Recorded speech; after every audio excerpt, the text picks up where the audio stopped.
Um, Yesterday was the anniversary of Jericho's debut.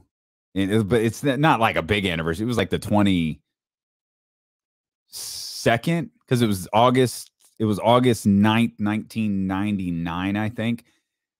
But I wanted to do the NXT stuff yesterday, so I was like, all right, we'll just talk about Jericho tomorrow. So I watched the clip this morning, and I know I've said this before, like in passing, talking about it. The thing that makes the whole clip, the presentation is flawless, and that's back when, if for our younger viewers, might not be able to remember this, when WWE actually paid off teases.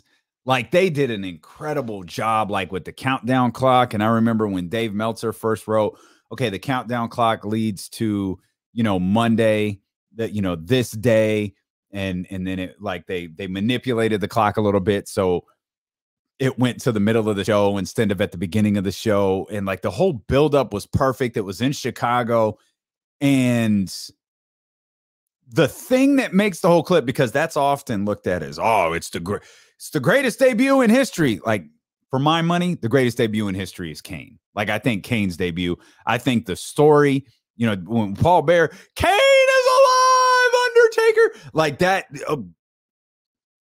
flawless.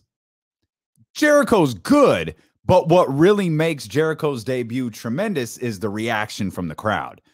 When Jericho's name pops up on the Titantron, that crowd in Chicago erupts.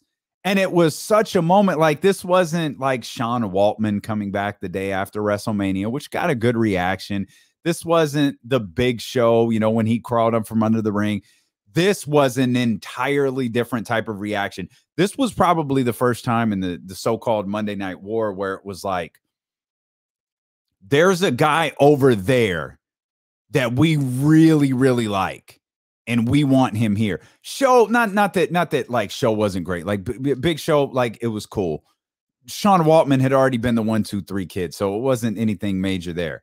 But Jericho felt like a big deal. That felt like, okay, this is new, this is different, this is going to be better on WWE TV. And the way that the crowd reacted to it, it just made it so good. But then from there, he drops the "Welcome to Raw is Jericho," and then everything after that sucked. Like, it wasn't good. Like, he's kind of like goofy, and The Rock is like, The Rock's promos don't age well. Like, they're just kind of bad. Like, he's cartoonish, and I know people like love the old catchphrases, but when you watch them back in a vacuum, they're not good. So watching that one back is, you don't even have the decency to introduce yourself, and it's like, ugh, it's so dumb, man.